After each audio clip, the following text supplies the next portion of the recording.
अपने एक जनरल की नाफरमानी और हुक्म उदूली ने उसे अंदर से खोखला कर दिया था। उसे कभी ये गुमान भी ना था कि उसकी रियासत में कोई उससे गद्दारी कर सकता है। तमाम जनरल, फौज और अवाम को भी अंदाजा था कि वो नाफरमानी बर्दाश्त नहीं करेगा। सैकड़ों ऐसी मिसालें थी कि उसने बैग जंबिश कलम हजारों इंसानों की जान ले ली थी, लेकिन अब हालात यकसर बदल गए थे।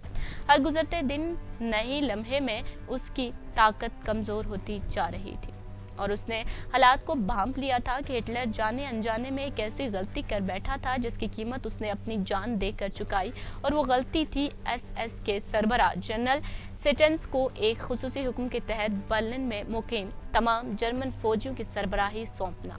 हिटलर ने जनरल सेटेंस को हुक्म दिया कि वो तमाम वसाइल और फौज को जंग में झोंक दे और इत्तेहादियों को पीछे धकेल दे, खा उसमें कोई भी नुकसान हो और उसका एक फौजी भी बाकी न बचे। हिटलर पूरी उम्मीद था कि उसे बर्लिन से कामयाबी मिल जाए, लेकिन हुआ उससे बहुत मुख्तलिफ। जनरल सेटेंस ने यह हुक्मनामा तो वसूल कर लिया, मगर उसे हुक्मनामे पर अमल दरामद करना जरूरी ख्याल न किया, क्योंकि उसे जर्मन फौज की हालत का अंदाजा था और वो हिटलर के इस हुक्म को गैर जरूरी ख्याल कर रहा था। दूसरी जानिब हिटलर सारा दिन किसी अच्छी खबर के इंतजार में बैठा रहा कि जनरल सेटेंस का शदीद हमला शायद दुश्मन को पीछे धकेल दे, मगर उस वक्त तक उसको मालूम न था कि जनरल सेटेंस उसके हुक्म के बावजूद हमले में ले तो लाल से काम ले रहा है। उसे मतजाद खबरें पहुंचाई जाती रही। 3 बजे के करीब उसे इतला दी गई। जनरल सेटेंस ने हमला तो किया, मगर जनरल वाहिफ ने उसकी किसी भी किस्म की मदद नहीं की, जिसकी वजह से उसे पिस्पा होना पड़ा। इस तशवीशनाक खबर ने हिटलर को आतिशबाह कर दिया। शायद उसे पहली बार हालात की संगीनी का शदीद एहसास हुआ और उसने महसूस किया कि अब उसका बर्लिन से जिंदा निकलना मुमकिन नहीं रहा। बर्लिन की दिफा की मुहिम सी उम्मीद जो उसके दिल में थी वो भी खत्म होती जा रही थी। फौरी तौर पर एक हंगामी कॉन्फ्रेंस बुलाई गई, जिसमें उसने अपने तमाम साथियों को शदीद सख्त और सुस्त कहा और उसने नाम लेकर तमाम जनरल्स को गालियां दी और कहा, मुझे खूब अंदाजा है कि तुम लोगों ने हिम्मत हार दी है। तुम लोग जर्मनी के गद्दार और दुश्मनों के दोस्त हो गए हो। हर मौका पर तुम लोगों ने मुझसे झूठ बोला और दागाबाजी की। मेरे अहकाम पर अमल दरामद में बेजा ताखीर करते रहे, खत्ता के दुश्मन हमारे सरों पर आन पहुंचा। अब तुम सब लोग मैदान छोड़कर भागना चाहते हो कि मैं भी भाग जाऊं।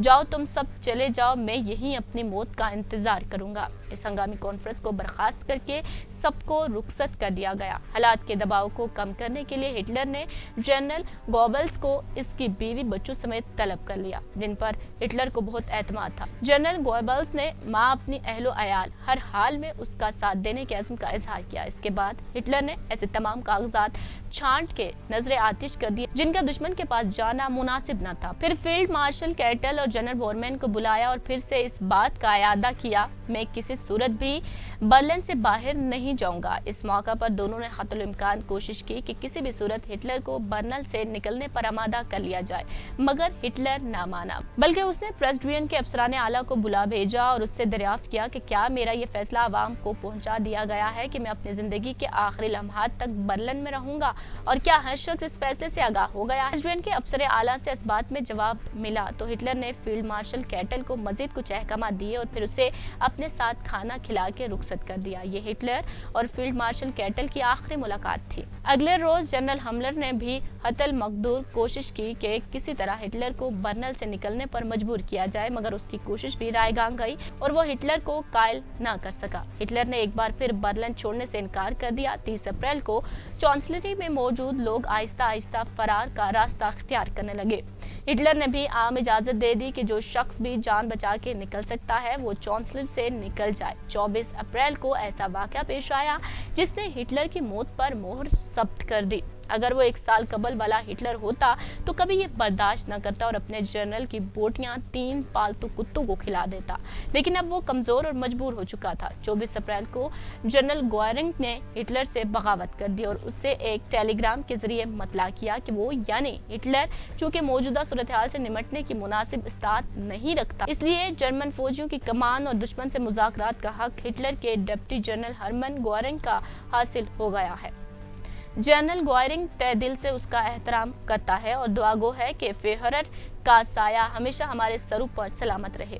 हिटलर के ज़ाती खिदमतगार हेनस लेगी के बयान के मुताबिक ये टेलीग्राम पढ़कर हिटलर की जो कैफियत हुई उसे अल्फाज में बयान नहीं किया जा सकता।